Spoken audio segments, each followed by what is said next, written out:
Assalamualaikum warahmatullahi wabarakatuh.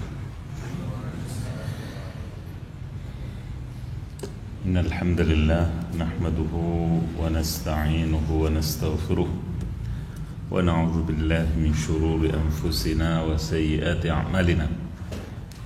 May yahdihillahu fala mudilla lahu wa may yudlilhu falan tajida lahu اتقوا الله وقولوا قولا سديدا يصلح لكم أعمالكم ويغفر لكم ذنوبكم ومن يطع الله ورسوله فقد فاز فوزا عظيما. أما بعد فإن أصدق الحديث كتاب الله وخير الهدي هدي محمد صلى الله عليه وسلم وشر الأمور محدثاتها وكل محدثة في دين الله بدعة وكل بدعة ضلالة. معاشر الآباء والأمهات والإخوة والأخوات, kembali kita panjatkan puja-puji syukur kehadirat Allah Subhanahu wa Ta'ala atas segala karunia-Nya. Salawat dan salam kita haturkan kepada Nabi tercinta termulia Muhammad sallallahu alaihi wasallam, begitu pula kepada keluarga beliau, para sahabat setia beliau. Jamaah yang saya hormati, kita lanjutkan kajian Al-Asma Al-Husna ini, di mana pada kesempatan yang lalu kita telah selesaikan Asma Allah Dzul Jalali wal Ikram. Kemudian kita menginjak kepada asma berikutnya Al-Jawad, meskipun sebagian ulama menamakannya atau menyebut asma yang satu ini dengan tasydid Al-Jawad. Ya, ada yang menyatakan Al-Jawad, ada yang menyatakan Al-Jawad, tapi saya lebih memilih kepada yang tanpa tasydid karena beberapa penguat yang mungkin bukan sekarang waktu pemaparannya. Al-Jawad yaitu zat yang maha dermawan. Lantas apa bedanya dengan Al-Karim? Nanti kita akan ketahui. Asma Allah yang satu ini, Al-Jawad, tidak disebutkan dalam Al-Quran, tetapi disebutkan dalam As-Sunnah. Dalam As-Sunnah, dalam beberapa riwayat tentunya, di antaranya innallaha azza wa jal jawadun yuhibbul juda wa yuhibbu ma'aliyal umur wa yakrahu safsafaha atau safasifaha, ya. Safsafaha dalam riwayat ini, wa yakrahu safsafaha. Sedang yang di buku kita wa yuhibbu ma'aliyal akhlaq. Dalam riwayat yang lain wa yuhibbu ma'aliyal umur, bukan ma'aliyal akhlaq. Sama-sama riwayat At-Tirmidzi dan riwayat Imam Ahmad.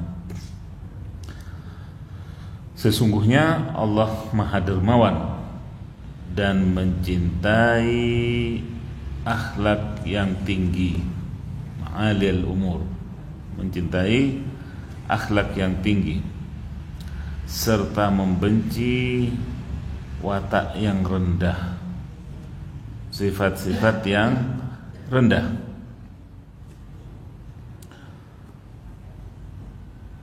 Perbedaan antara Al-Jud dengan Al-Karam, karena Allah juga di antara asmanya Al-Karim, Al-Akram.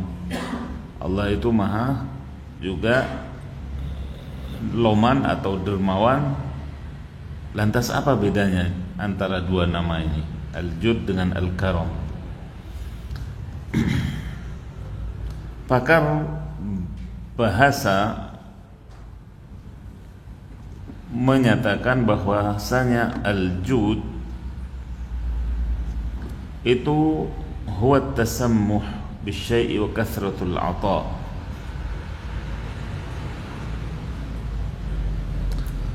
yaitu berlapang dada, bermudah-mudah dalam memberi yang banyak, dalam memberi yang banyak.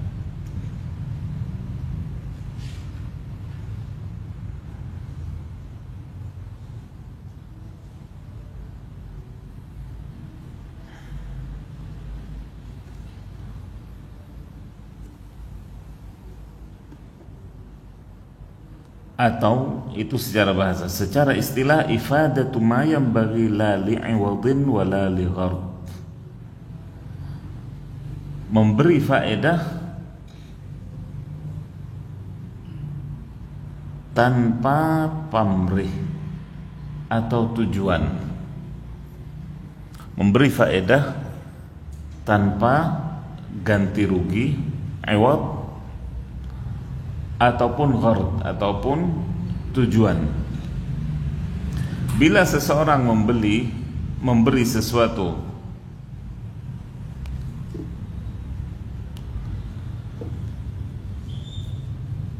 lantas ya, sesuatu pemberian tersebut tidak memberi manfaat, ini berarti bukan jud, bukan suatu kedermawanan. Artinya apa? Seseorang minta kepada kita misalnya buku, meminta kepada kita buku, tolong berikan buku saya untuk mencatat. Kemudian kita berikan air atau kita berikan makanan, pisang goreng. Maka ini bukan jud namanya. Karena yang dibutuhkan apa? Buku tadi yang diminta. Makanya pengertian tadi memberikan faedah, ya, memberikan faedah yang dibutuhkan tanpa ganti rugi atau tujuan.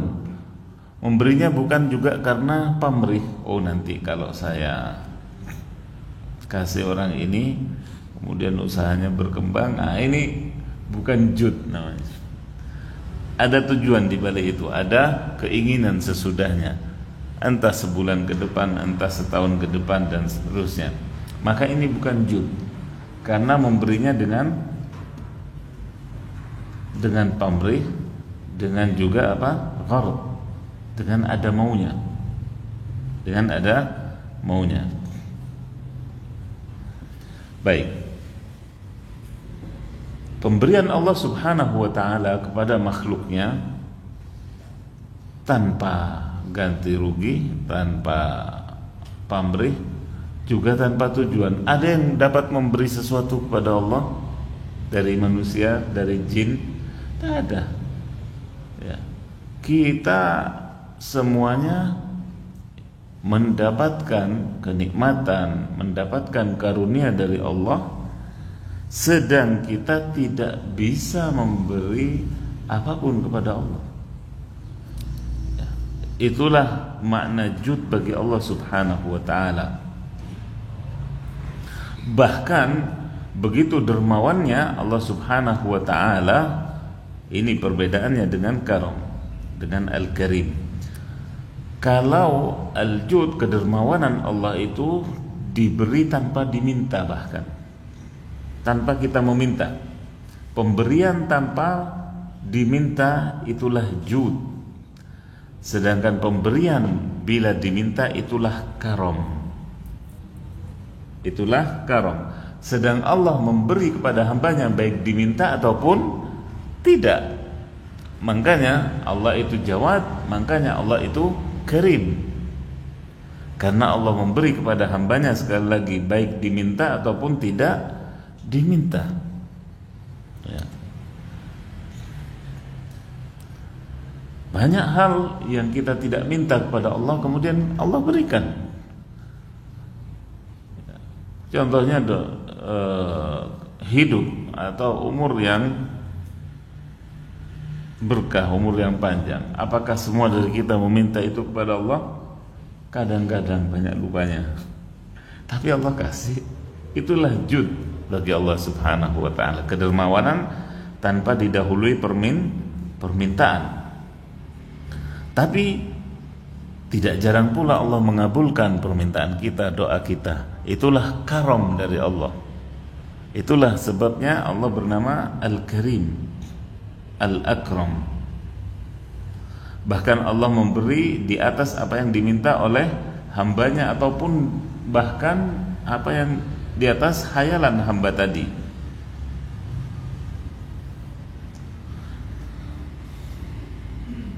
Sebab ketaatan kita kepada Allah tidak akan memberinya manfaat.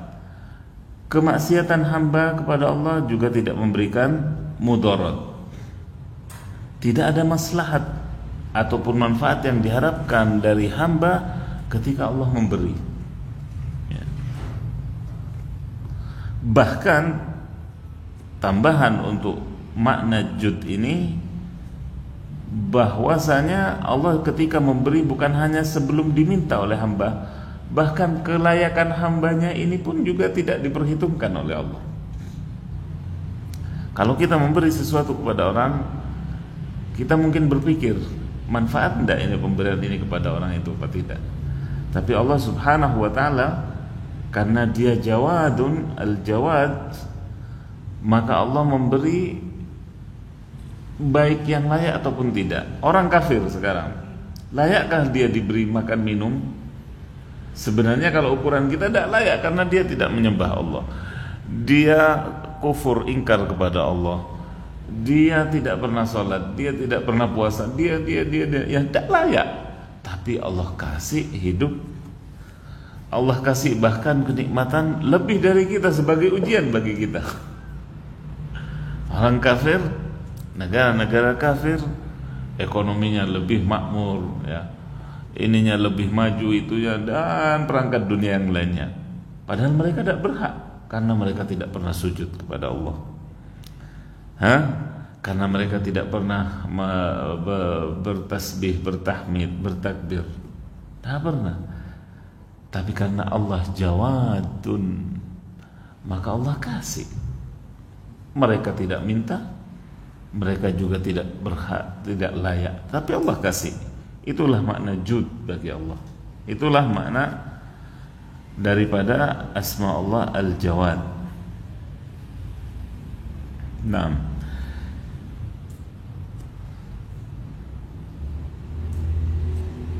Jamaah yang saya hormati dan dirahmati oleh Allah,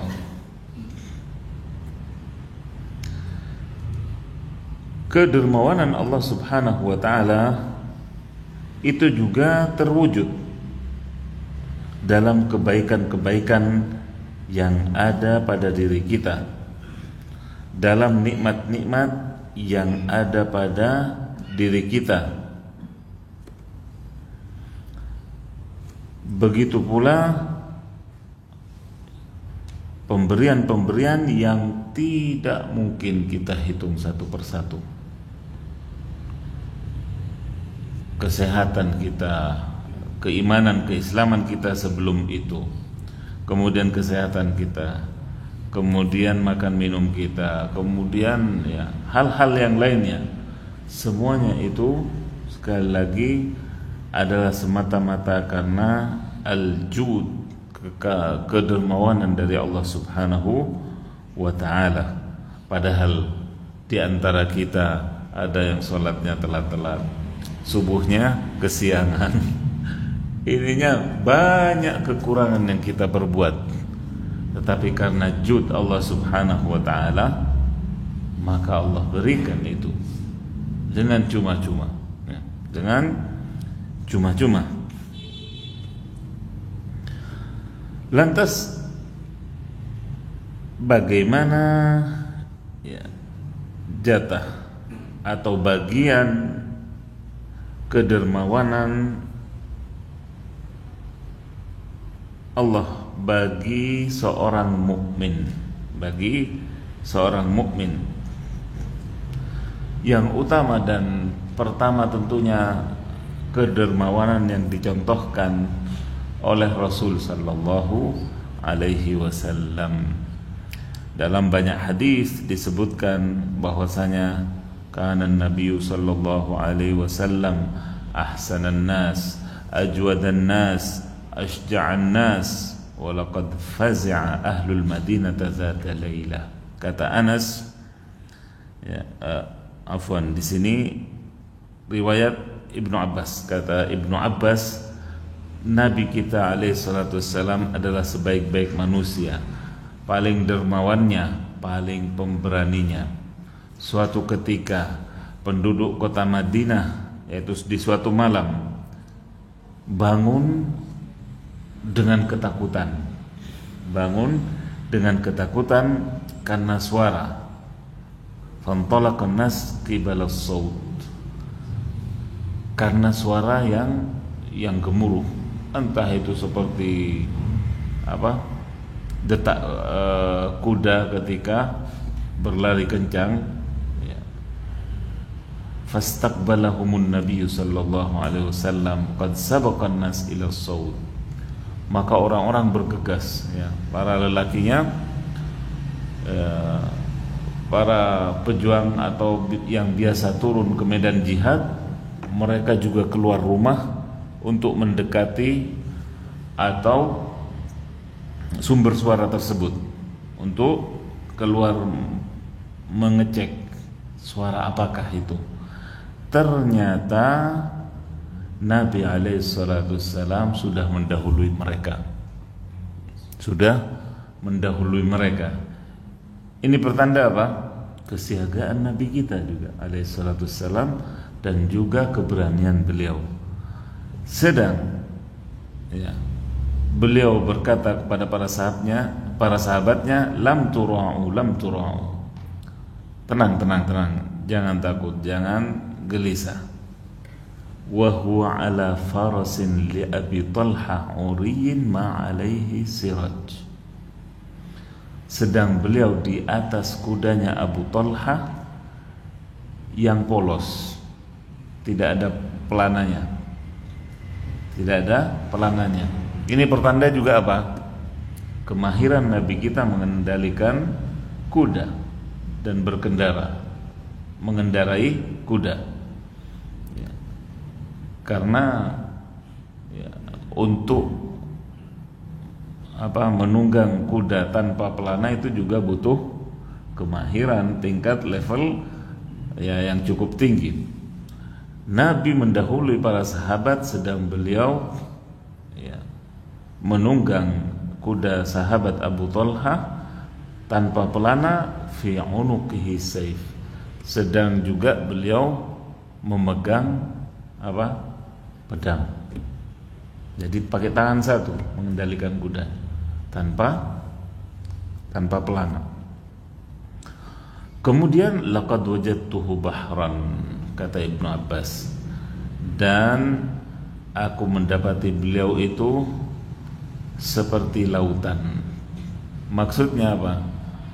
Lautan itu adalah kinayah atau kiasan bagi orang yang dermawan. Karena yang namanya laut itu memberikan kepada manusia tanpa balasan. Kita mengambil dari laut itu apanya? Airnya untuk dijadikan garam, mengambil ikannya untuk dimakan, mengambil mutiaranya untuk diperdagangkan, mengambil apa saja dari laut. Banyak yang bisa dieksplorasi dari laut. Sedang kita malah buang sampah ke laut, mengotori laut. Di masyarakat Arab, al-bahr atau laut itu dilambangkan sebagai kedermawanan. Karena itu tadi, karena manfaat yang diberikan kepada manusia yang lebih. Sedang kita tidak memberinya apa-apa, bahkan memeliharanya pun tidak. Nah, ada yang ngasih makan ikan di laut? Tidak ada. Kita maunya ngambil saja, ya kan? Itulah jud, ya. Makanya sekali lagi masyarakat Arab biasa melabelkan atau memberikan menyematkan pada orang yang dermawan sebagai laut. Dalam riwayat Jabir dinyatakan masu'ila Rasulullah sallallahu alaihi wasallam syai'an qat faqala la.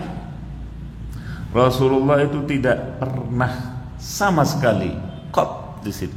Rasulullah itu tidak pernah sama sekali dimintai sesuatu kemudian mengatakan jangan atau saya tidak mau ngasih. Tidak pernah. Itulah jud Rasul sallallahu alaihi wasallam. Bahkan dalam riwayat Anas bin Malik telah datang seorang yang tidak dikenal, yang tidak dikenal, bukan sahabat dekat, bukan sahabat senior, apalagi bukan orang yang dikenal oleh para sahabat. Lantas datang langsung minta sama Nabi. Yang diminta bukan 1-2 kambing, yang diminta adalah kambing satu lembah. Berapa kepala itu? Luar biasa. Kemudian fa'atahu iya, Nabi pun memberikannya kepadanya. Karena apa? Nabi SAW memandang sisi dakwahnya. Orang ini berdasarkan informasi cepat yang sampai kepada beliau adalah salah satu orang terpandang atau tokoh di kaumnya. Maka Nabi memberikannya. Begitu orang ini pulang membawa kambing yang ratusan itu, datang ke kaumnya, ai kaum, wahai kaumku, aslimu, masuk Islamlah kalian. Fa wallahi anna Muhammadan la yu'ti ata'an ma yakhaful faqr. Demi Allah, Muhammad itu ngasih pemberian kepadaku, pemberian orang yang tidak takut jatuh, tidak takut bangkrut, tidak takut fakir. Faqala Anas, in kana ar-rajul la yuslim ma yuridu illa ad-dunya. Anas berkomentar ketika menceritakan kejadian ini, padahal kata Anas, orang ini menyatakan masuk Islam karena dunia, karena materi. Tapi Rasulullah memberinya kesempatan. Fama yuslimu hatta yakuna al-islamu ahabba ilaihi minad dunya wa ma 'alaiha. Motivasi utamanya apa? Masuk Islam karena ingin dunia, karena ingin dapat hewan ternak, karena ingin dapat piaraan, ingin hidup. Dan kemudian orang itu setelah baik Islamnya, maka kemudian dunia pun tidak ada artinya di matanya. Islam menjadi lebih dia cintai daripada dunia dan seisinya. Makanya dalam Islam pun, dalam aturan umum disebutkan apa? Bahwasanya zakat itu juga diberikan kepada siapa? Mu'allafah qulubuhum, orang yang hatinya diharapkan lunak kepada Islam, yaitu orang kafir yang diharapkan keislamannya, itu berhak mendapatkan zakat.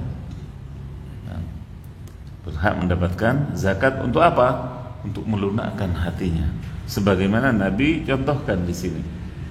Sebagaimana Nabi contohkan di sini. Dan tentunya masih banyak contoh tentang kedermawanan Nabi SAW yang disebutkan oleh para muhaddits dalam kitab-kitabnya Sahih Bukhari, Sahih Muslim dan yang lainnya.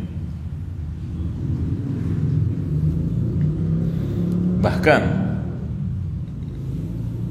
dari Jubair bin Mut'im disebutkan suatu ketika juga Rasulullah sallallahu alaihi wasallam berjalan bersama para sahabatnya pulang dari perang Hunain.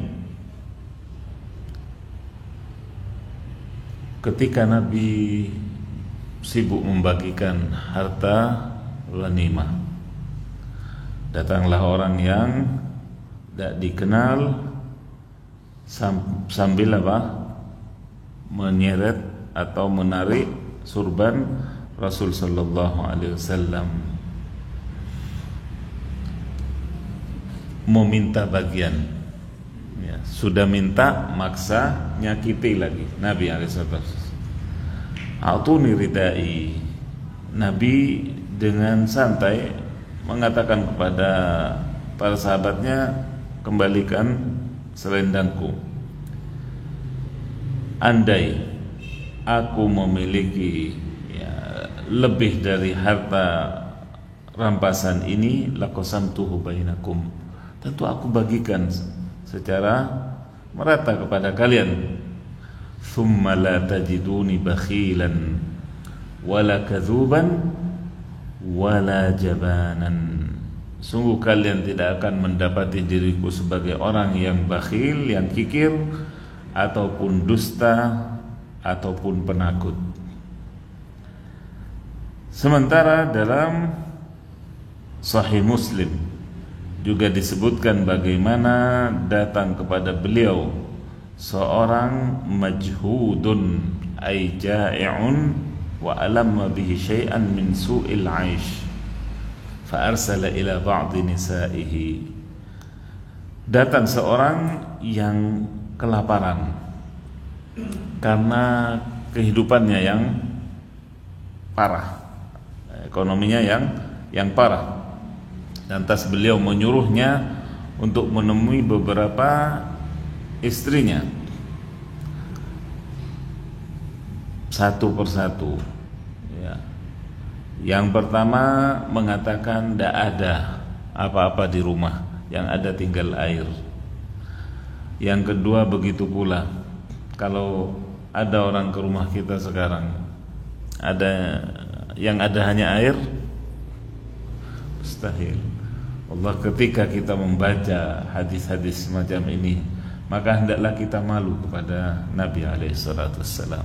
Ya, di rumah kita apa isinya? Allahu Akbar, minimarket. Sedang syukurnya kita, la haula wala quwwata, ingat dak ingat, lupa ingat. Allah musta'an. Ini istri Nabi, ya. Yang satu mengatakan hanya ada air, yang satunya juga demikian, sampai yang ketiga. Setelah itu Rasulullah kemudian baru melimpahkan kepada para sahabat, man yudhifu hadza al-laila. Siapa di antara kalian yang mau menjadikannya tamu malam ini? Setelah beliau sendiri tidak punya apa-apa. Faqama rajulun minan ansar, maka berdirilah seorang dari kaum Ansar. Ana ya Rasulullah, saya ya Rasulullah yang akan menjamu tamu ini. Lantas dia pun mengambil atau membawa orang asing ini untuk makan di rumahnya. Sampai di rumahnya dia tanya kepada istrinya, hal indaki syai'? Apa yang kita punya untuk malam ini? Ya, tidak ada yang lebih, kata istrinya. Yang ada kutu sibyani, yang ada hanya jatah makan untuk anak-anak kita malam ini. Fa'allilihim bisyai'. Kalau begitu, kata sahabat ini, coba hibur, lenakan, tidurkan anak-anak itu tanpa makan malam ini. Lantas sang sahabat ini memberikan pengertian kepada istrinya, nanti ya disetting semuanya, nanti diatur. Kalau sudah tamunya tiba masuk ke ruangan makan, di depannya sudah kita hidangkan, fa'atfi'is siraj, maka padamkan lenteranya itu, padamkan. Kalau sekarang lampu, kalau dulu lentera. Padamkan lenteranya dan seolah-olah kita menemaninya makan bersama. Setelah itu tamu tersebut betul-betul makan sampai kenyang. Falamma asbaha ghada 'ala Nabi sallallahu alaihi wasallam. Setelah tiba pagi hari, mereka pun menemui Rasulullah sallallahu alaihi wasallam. Sahabat tadi sebagai tuan rumah dan tamunya. Lantas Rasulullah mengatakan, Rasulullah padahal tidak mendapat cerita dari orang ini, tapi Jibril ngasih bocoran. Qad ajiballahu min sani'ikuma bidhaifikuma al-lailah. Sungguh Allah takjub terhadap apa yang kalian perbuat bagi tamu kalian berdua malam tadi. Riwayat ini sekali lagi menjelaskan bagaimana kedermawanan Rasulullah SAW dan para sahabatnya. Lantas bagaimana dengan kedermawanan Allah Subhanahu wa ta'ala, yang sekali lagi tidak ada satu mili pun dari tubuh kita kecuali di situ ada nikmat, ada rahmat Allah Subhanahu wa ta'ala, mulai dari ujung kepala sampai ujung kaki kita. Semuanya adalah jud dan karam dari Allah Subhanahu wa ta'ala. Semuanya adalah pemberian dan kedermawanan Allah Subhanahu wa ta'ala. Begitu pula hadis Miqdad, yang mungkin sedikit dari kita yang mendengar tentang hadis ini, bagaimana Miqdad ini bersama dua orang sahabatnya yang sudah kecapean karena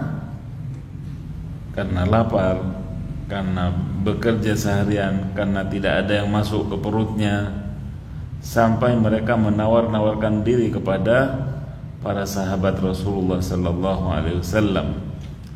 Menawar-nawarkan diri bagaimana? Yulqunas salam alaihim la'alla ahaduhum yudhifuhum falam yaf'al ahad. Ya subhanallah,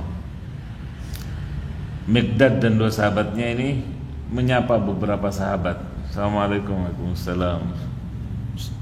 Tidak ada omongan lagi. Mereka apa? Saking menjaga diri, pingin diajak apa? Ayo makan yuk, atau ayo ke rumah yuk. Ternyata usaha mereka gagal. Tidak seorang pun yang paham kalau mereka ini cari makan. Ya subhanallah, sampai separah itu keadaan para sahabat. Maka dari itu juga kita hendaknya peka kalau ada yang begini, ya pahami, ingat hadis ini. Oh barangkali lagi kepepet teman kita. Ajak main ke rumah, ajak minum teh atau kopi, nah minimal dengan kue-kuenya. Sahabat Miqdad tidak menemui seorang pun yang paham akan isyaratnya. Beliau pun menemui Nabi alaihissalam, dan Nabi paham dari raut mukanya yang lesu, yang begitulah bagaimana pemandangan orang yang sedang lapar. Lantas beliau mengajak kami ke rumah salah satu istrinya. Ternyata ada 3 waktu itu, ada 3 kambing di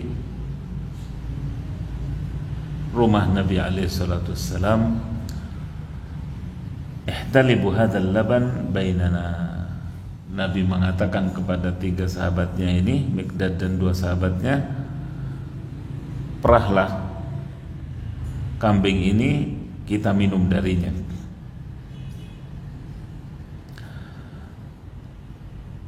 Mereka pun meminumnya, juga menyiapkan khusus untuk Nabi alaihi salatu wassalam. Ini kejadian di siang hari. Di malam harinya ya, datanglah Nabi dengan bersalam.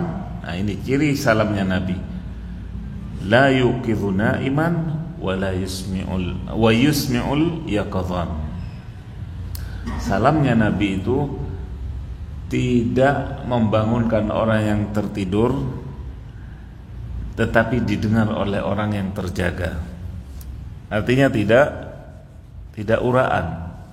Nabi ya, tidak uraan ketika bersalam, tidak membangunkan orang yang tertidur,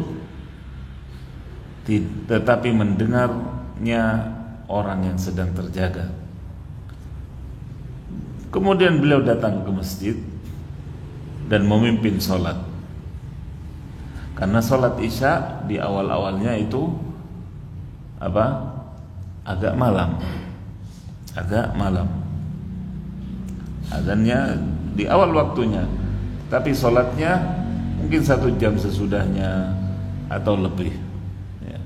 Tidak seperti kita sekarang ini. Maka di antara mereka ada yang ketiduran. Setelah itu Nabi mendatangi jatah minum susunya itu tadi. Kemudian beliau meminumnya. Hal ini berlangsung beberapa hari. Fa'atani syaitan zata lailah qad syaribtu nasibi. Suatu malam setan bisik-bisik memberikan was-was kepadaku, padahal aku sudah minum jatahku. Setan itu mengatakan, Muhammad bersama kaum Ansor, beliau akan kenyang di sana. Tidak apa-apa, minum saja bagian jatah Nabi. Minum saja jatah Muhammad alaihissalam. Maka sahabat ini Al-Miqdad pertama-tamanya maju mundur sampai kemudian tidak tahan. Iya dah diseruput juga, dihabiskan jatah Nabi alaihissalam. Subhanallah, namanya setan. Falamma syaribtuhu qala nadamani syaitan. Setan membisikkan yang lain, kenapa kamu minum? Waihak ma sana'ta, sungguh celaka kamu.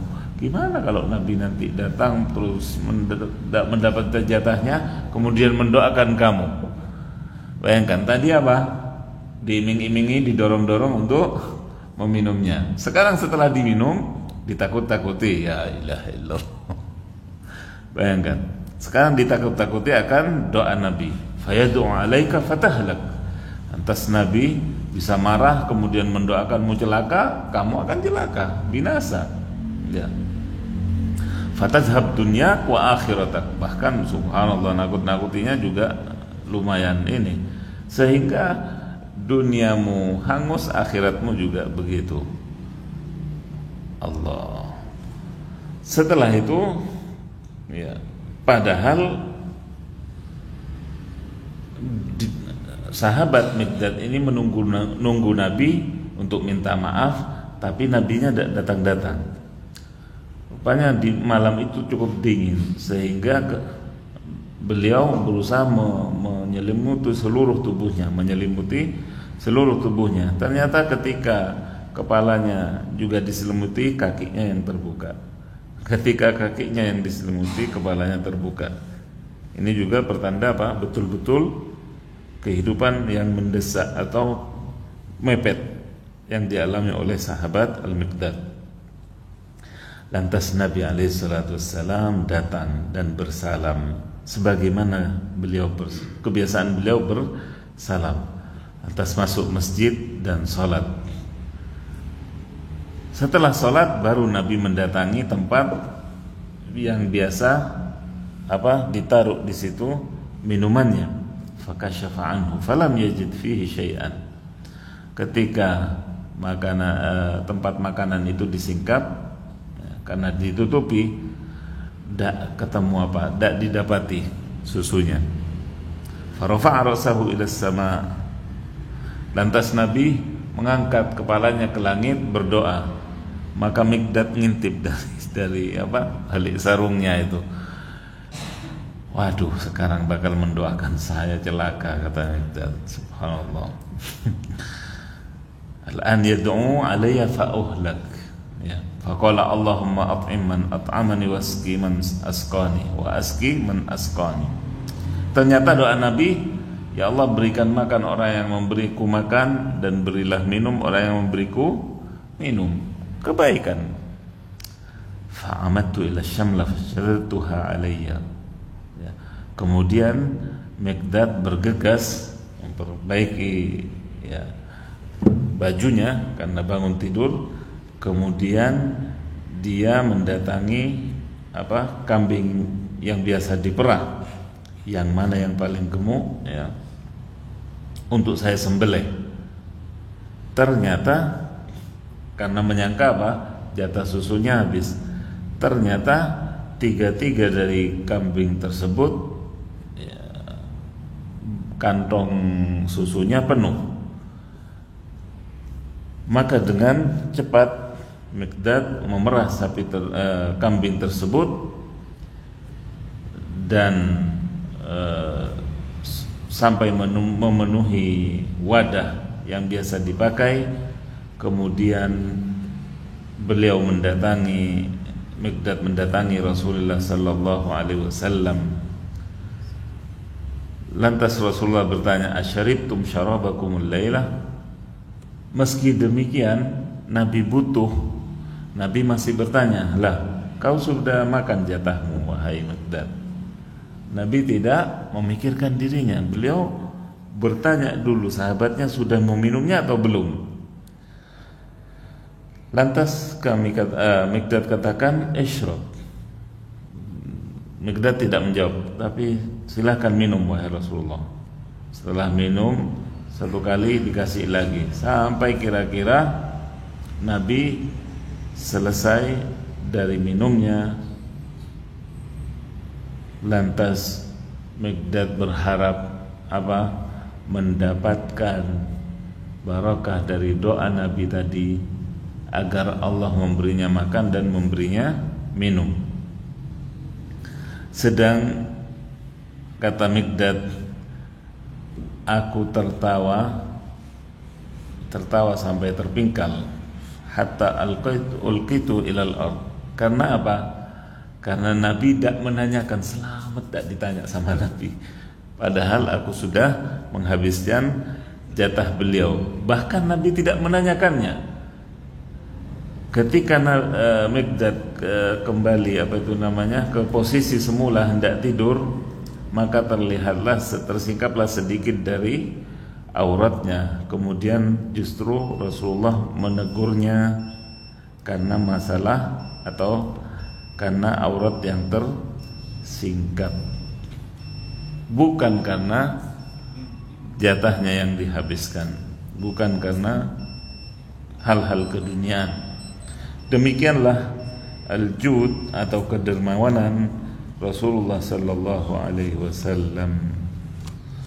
Begitu pula kedermawanan para sahabat beliau, yang terutama adalah Abu Bakar radhiyallahu anhu, kemudian sahabat-sahabat yang lainnya, termasuk juga bahkan putri-putri beliau dan keluarga beliau alaihi salatu wassalam. Demikian barangkali apa yang bisa saya sampaikan pada kesempatan kali ini. Mudah-mudahan bermanfaat. Mudah-mudahan juga Allah jadikan kita punya serpihan dari serpihan sifat al-jud, sifat kedermawanan yang tanpa pamrih, juga tanpa tujuan tendensius, tanpa pamrih, tanpa kepentingan terselubung.